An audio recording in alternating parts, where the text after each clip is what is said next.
Bon, ça fait déjà quelques semaines, on a commencé une thématique qui s'intitule Un cœur pour. On a eu l'occasion de voir avec Pasteur Tony un cœur pour bâtir. Dimanche dernier, ce message si particulier, si édifiant, avec Mathieu Gibert de l'église Momentum, un cœur pour servir. Et aujourd'hui, nous allons voir un cœur pour donner.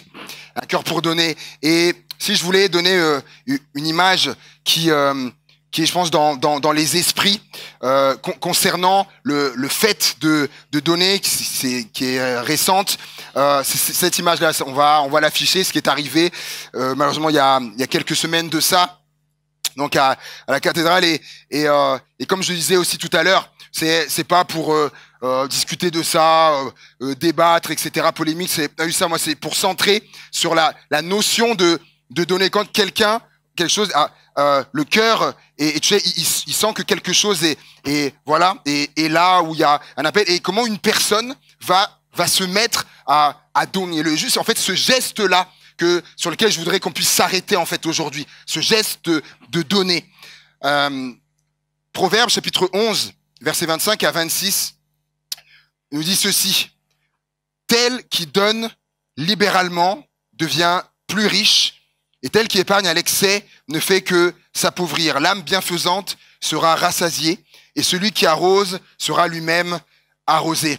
Tout le message va porter sur ce que l'on vit à travers l'Église, le projet d'église, etc. Et on va voir comment le fait de donner, comment ça nous parle à nous, comment on peut s'impliquer dedans et quelles répercussions ça peut avoir. Cette vérité qui est là est à l'inverse du raisonnement humain.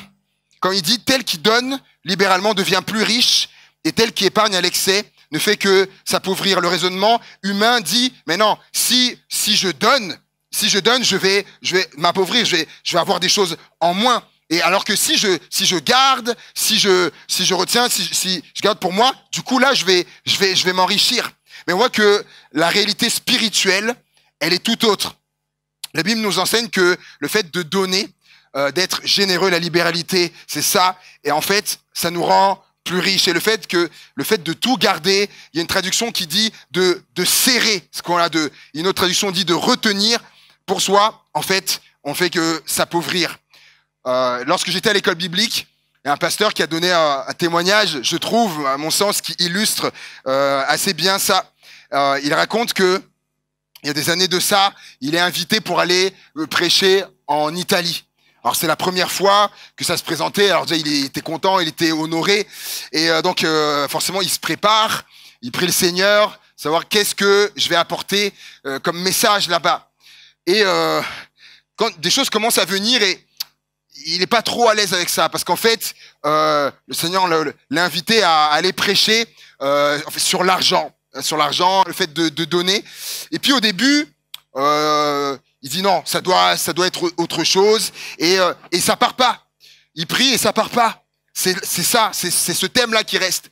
Et à un moment donné, c'était assez drôle, parce qu'il nous dit que à un moment donné, il entre comme en bataille un peu entre guillemets avec Dieu là, et il dit au Seigneur mais Seigneur, mais avec tous les milliers de thèmes qu'il y a dans la parole de Dieu, il dit c'est la première fois je vais là-bas, et les milliers de thèmes qu'il y a, et tu m'envoies pour aller parler sur l'argent, sur le fait de donner. Il était vert. Il dit mais après comment ça va être, etc. Et puis il est vraiment convaincu, c'est ça qu'il doit faire. Du coup il abdique, et voilà, il y va, il prêche, il libère le message là-bas. Et il nous disait, lorsqu'il est reparti, il se disait en lui-même c'est sûr, je viens, on m'invite, et je prêche sur l'argent, le fait de donner. Il dit, c'est sûr, c'est la première et la dernière fois que j'irai là-bas, c'est sûr.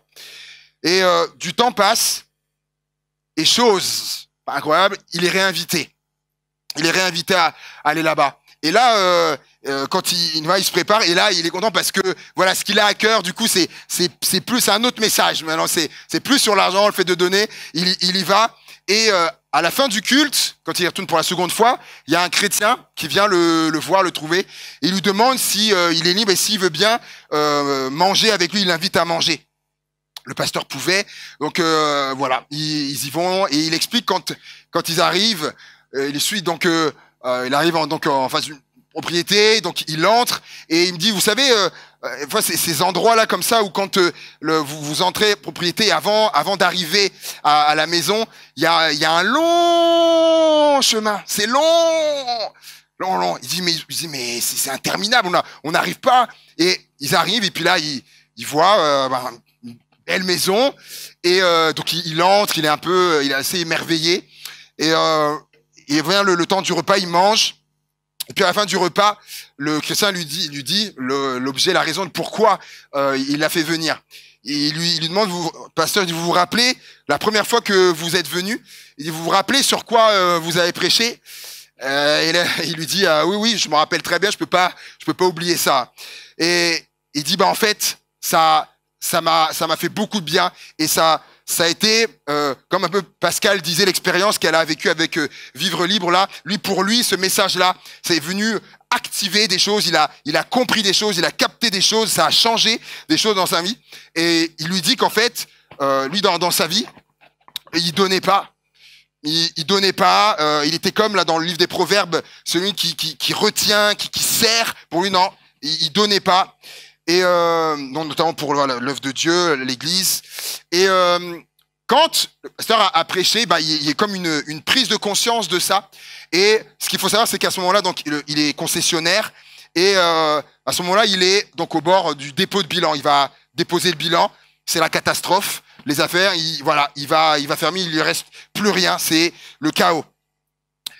Et lorsque il est là, il y a une occasion qui est là dans l'église à ce moment-là de pouvoir donner.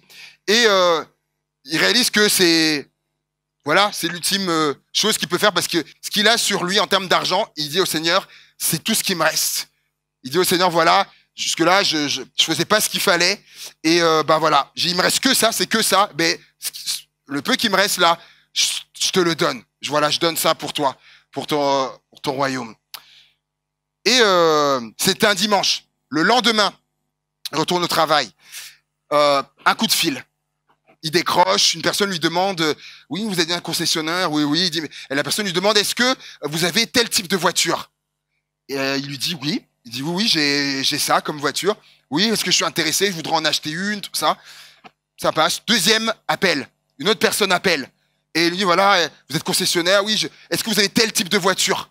Oui, j'ai ce type-là de voiture. Et il raconte que toute la journée, ça n'a pas arrêté les appels téléphoniques et il explique comment du coup ces affaires, l'entreprise du coup c'est relancé et pour lui en fait il avait compris quelque chose que c'est là tel qui donne libéralement devient plus riche et tel qui épargne à l'excès ne fait que s'appauvrir et tellement reconnaissant, il dit au pasteur, voilà, j'ai vraiment compris, non, que Dieu nous appelle à ça et par reconnaissance, par gratitude, parce que voilà, vous avez obéi au Seigneur. Et venez, il prend le pasteur, il l'emmène à un endroit, il y avait plusieurs voitures et il dit au pasteur, allez-y, choisissez.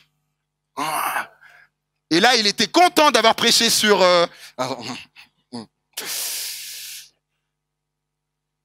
cet homme-là a compris ça à ce moment-là.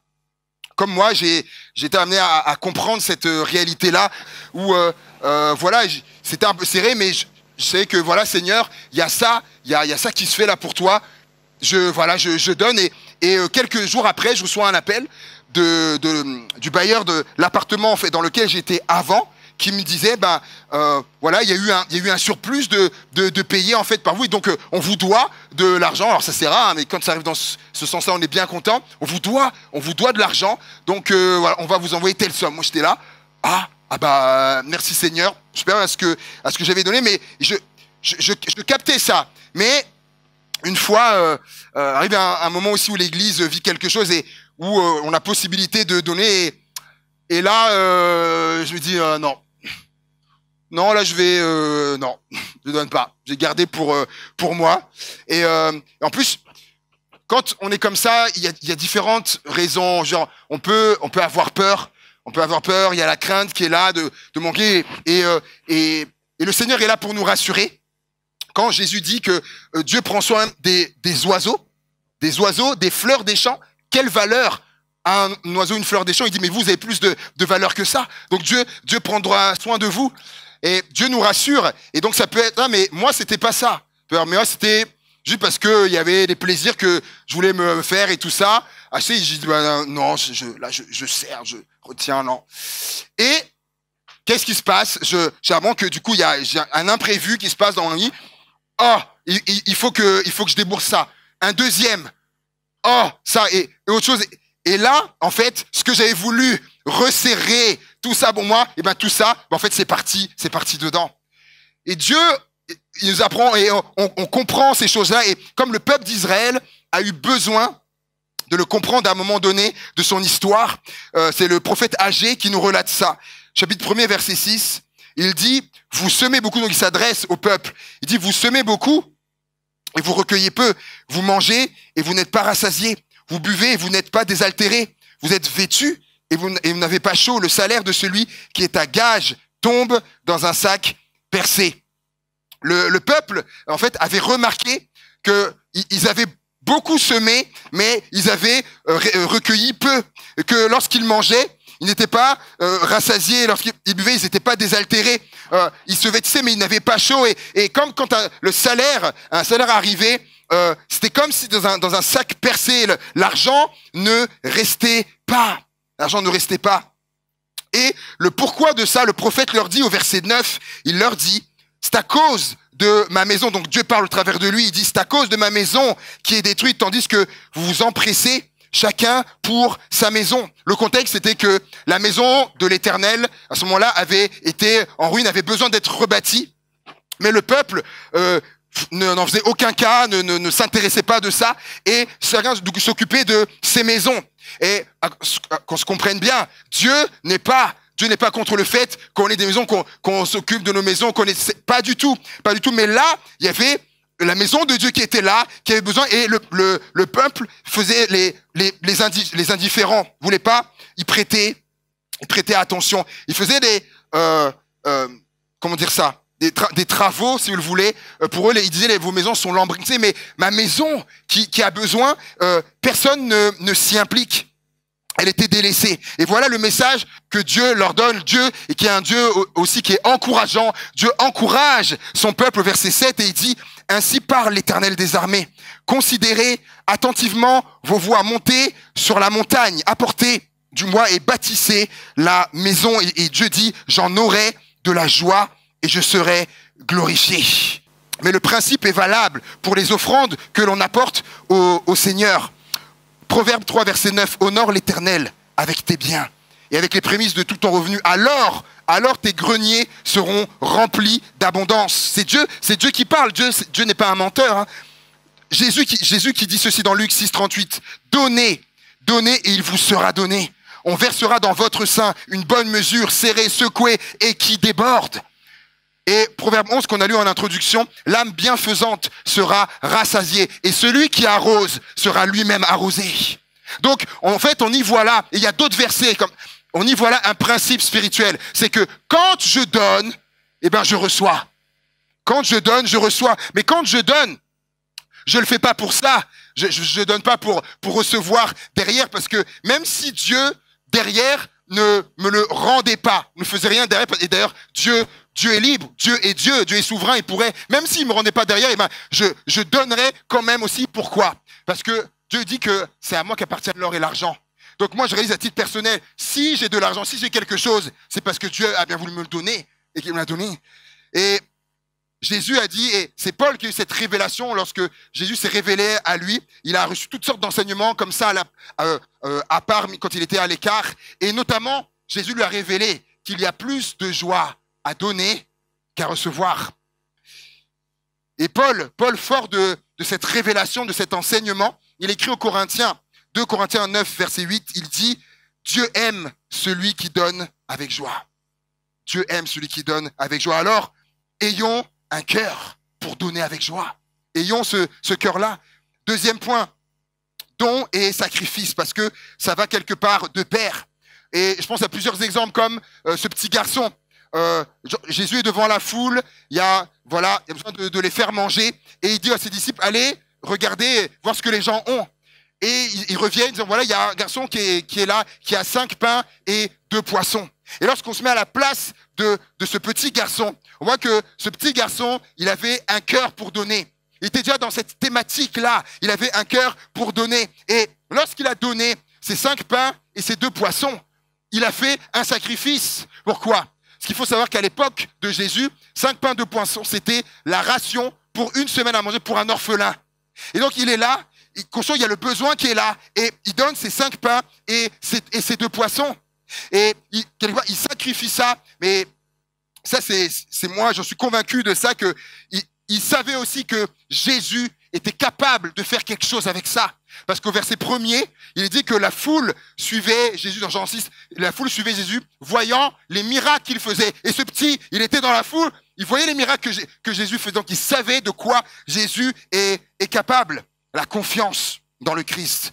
Je pense à cette femme aussi, qui est veuve et dont le prophète est envoyé vers elle, et il ne reste plus que un peu d'huile, un peu de farine, et il lui demande de faire un gâteau pour lui. Elle dit, mais il me reste plus que ça pour moi et mon fils, je vais faire mon dernier repas, on va manger et après on va mourir, on n'a plus rien.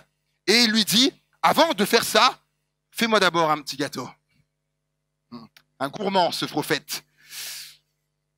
Certains pourraient dire, oh, disons, c'est osé. Et elle va le faire. Elle va le faire. Et elle va sacrifier ce peu de farine qui lui reste et cette huile. Elle va sacrifier ça pour lui. Et qu'est-ce que le texte dit derrière? L'huile et la farine ne manquent à point.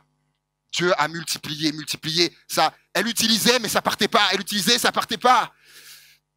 Je pense également à cette femme qui vient devant Jésus avec ce parfum dans un vase et qui casse ce vase, qui répand le parfum. Des disciples, ils sont outrés. Oh, et qu'est-ce qu'elle fait? Mais on aurait pu en tirer 300 deniers et donner ça aux pauvres. Ouais. 300 deniers. Le salaire de presque une année d'un ouvrier agricole. Multipliez votre salaire, par exemple, ce que vous avez, ça voit presque 12 mois. Et voyez un peu la somme. C'était le prix de ce parfum là, qu'elle répand, qu'elle sacrifie pour le Seigneur. Elle donne ça à Jésus. Et Jésus, il dit quoi? Elle a fait ça pour ma sépulture. Et il dit, ce qu'elle a fait là, on en parlera dans toutes les générations qui suivront. On parlera de ce qu'elle a fait. La preuve, je le fais moi encore ce matin. Le sacrifice, don et sacrifice. Il y a un principe dans le royaume de Dieu, c'est que dans le royaume de Dieu, quand on perd, on gagne. Quand on perd, on gagne. Et moi, la question qui se pose, c'est, et moi, que vais-je sacrifier? Vous le savez, dans la dynamique dans laquelle on est, le projet dans lequel on est, moi, que vais-je sacrifier? Quels sont mes 5 pains et mes 2 poissons? Quelle est mon huile et cette farine que je vais sacrifier? Quel est ce parfum que je vais sacrifier? Et là, je parle pas du Chanel numéro 5 qu'il y a chez vous. Hein. Est-ce que c'est une semaine de congé que je sacrifiais, comme on l'a dit, pour venir aider, comme on l'a dit, soit d'affilée ou des jours par-ci par-là, pour venir aider dans ce qu'il y aura besoin de faire? Est-ce que pour les jeunes, là, ce que je vais sacrifier, c'est qu'à la rentrée, là, ça fait bien d'avoir la dernière paire de pompes, d'avoir la dernière paire de Nike, de Jordan, ou de Air Force. Les jeunes, je sais comment c'est. J'ai été un jeune, hein, même si je suis encore.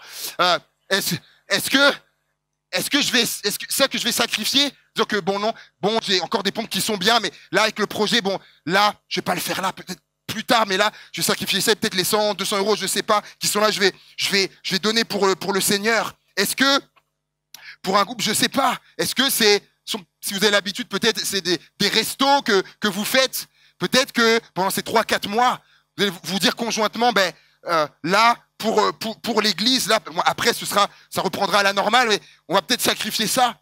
Les restos qu'on faisait, et cette somme-là, on va donner, je sais pas, il y a tellement de choses. Ouais, à titre personnel, je me suis tâté avant de le dire, parce que bon, pas que l'attention soit sur nous, mais je me dis, mais peut-être que c'est bien dans le sens de montrer qu'on est tous ensemble. Et moi, je me demandais comment j'allais faire, parce que voilà, il y a le quotidien, tout ça. Et Dieu a fait la grâce de faire un livre l'an passé, et j'ai appris que je pourrais avoir en fait un pourcentage dessus, Et quand j'ai su ça, bah, je me suis dit, bah voilà comment je vais pouvoir contribuer au projet là d'église. Et chacun à notre niveau, avec nos situations, on peut faire quelque chose. Comme je disais en introduction, ce qui est arrivé dernièrement à Notre-Dame là est aussi historique dans le sens ce qu'on vit est historique pour notre église. Et quand on va donner là, c'est historique et c'est unique. Alors faisons-le. Merci. Même que des gens ont donné pour ça. Donnons pour ce qu'on est en train de vivre là en tant qu'église. Et je rabaisse pas du tout ce qui a été fait, ce qui se fait, mais où les gens donnent et ont donné pour des pierres physiques, et qui vont rester là. Nous, on est en train de donner, on va donner pour les pierres vivantes, le royaume de Dieu, les gens qui vont s'ajouter à l'édifice. Quelqu'un devrait dire amen à ça. Et je termine avec ce dernier point. On aurait pu dire quand il s'est passé ça, quand les milliardaires donnent, avec Notre-Dame, quand les milliardaires donnent, quand voilà les gens touchés donnent. Pour nous là, c'est quand l'Église donne. Mon dernier avec ça, quand l'Église donne. Acte 4, 32, 37. La multitude de ceux qui avaient cru n'était qu'un cœur et qu'une âme. Il nous disait que ces biens lui appartenaient en propre, mais tout était commun entre eux. Les apôtres rendaient avec beaucoup de force et de témoignages de la résurrection du Seigneur Jésus. Et une grande grâce reposait sur eux tous, car il n'y avait parmi eux aucun indigent. Tous ceux qui possédaient des champs ou des maisons les vendaient, apportaient le prix de ceux qui avaient vendu et le déposaient aux pieds des apôtres. Et l'on faisait des distributions à chacun selon qu'il en avait besoin. Joseph, surnommé par les apôtres Barnabas, ce qui signifie fils d'exhortation, lévite, originaire de Chypre, vendit un champ qu'il possédait, apporta l'argent et le déposa aux pieds des apôtres. Amen. Les croyants, donc ça c'est les débuts de l'église, les croyants sont devenus très nombreux. Le verset 4 nous dit qu'ils sont maintenant 5000. Voyez un petit peu un zénith de 5000 personnes, c'est cette église-là. Et le texte dit donc avec les besoins qui sont associés.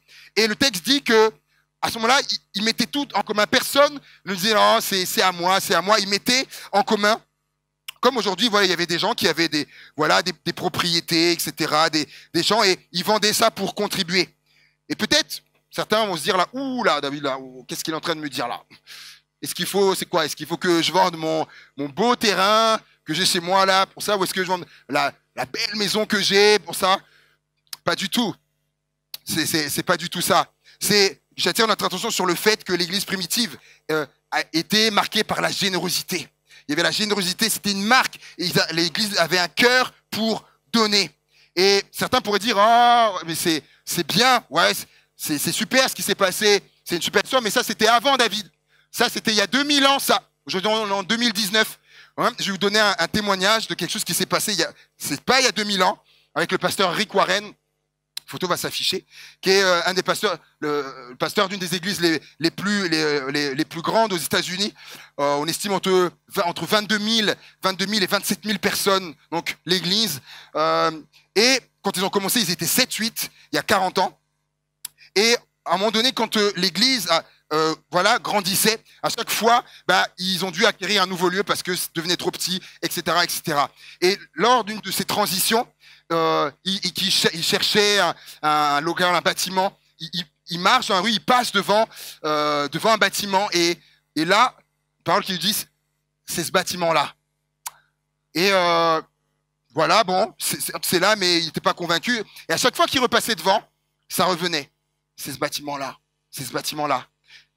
Il fait des recherches un peu plus poussées. Et lorsqu'il se rend compte, que la personne qui voudra acquérir ça devra déposer sur la table d'abord 2 millions de dollars. Il se dit, bon, c'est moi. J'ai rêvé. C'était moi. Mais ça partait pas. Et là, à un moment donné, il a cette conviction que c'est pas de lui, c'est du Seigneur. Et il engage l'église dans ce projet-là. Et il explique, je vous la fais en raccourci, il explique qu'il y a eu un élan formidable dans l'église. Les dons affluaient. Les gens donnaient. Certains qui avaient un job, certaines personnes avaient pris un second job. Alors attention, c'est le contexte américain. On n'est pas là à dire que c'est ça qu'il faut faire. Là-bas, c'est une culture. J'ai un des oncles qui est là-bas. À un moment donné, il avait 2 jobs comme ça. Et certaines personnes faisaient ça et venaient et participaient. D'autres vendaient. Il y a des gens qui vendaient des choses qu'ils avaient pour contribuer. Ça pour dire, mais non, mais moi, qu'est-ce que je pourrais vendre? Peut-être t'es sur Vinted, peut-être. Attention, Vinted. Ben, tu vas vendre ton jean ou ton je sais pas quoi. Ben, peut-être c'est par ça. Et ce que tu vas avoir, et tu vas pouvoir contribuer. Peut-être c'est ça. Savoir donner est une culture à développer. Et je conclus, pour atteindre un objectif, ça demandera toujours des sacrifices. Toujours. Un étudiant qui veut, son objectif c'est d'avoir son diplôme, ben, il va devoir travailler. Et peut-être des fois, si on va peut-être l'inviter ou à un endroit, viens faire ci, viens faire cela, où il sait que là, il doit travailler pour avoir la note. Il va sacrifier des choses pour ça. Les sportifs en savent bien quelque chose. Pour atteindre un objectif, les sacrifices. Pareil, si je veux perdre du poids, c'est fini le Nutella, hein, des choses comme ça. Eh oui, si je veux atteindre l'objectif. Jésus, son objectif, c'était de nous sauver. Et qu'est-ce qu'il a sacrifié? Notre objectif à nous, ça va s'afficher. Je voudrais, s'il le veut bien, Benoît, notre objectif, c'est ça. Ça va s'afficher. Nous, c'est 100 000 euros. 100 000 euros, notre objectif. Pour arriver au Tintoret, futur lieu de culte, 100 000. Ce jour, donc c'est le 3e dimanche, je crois, où on peut donner. On est à 6 490 euros. Ouais, mais j'ai mis 6 500. 6,5% de la somme. Et voyez où on doit aller. Et ça demandera l'implication de chacun d'entre nous. C'est à l'église là de jouer. J'aimerais prier pour ça, pour nous, pour vous. Alléluia, Seigneur Jésus. Merci Seigneur pour ta parole qui est lucide, qui est claire, qui est nette, qui est précise. Et où tu traites de ça, Seigneur.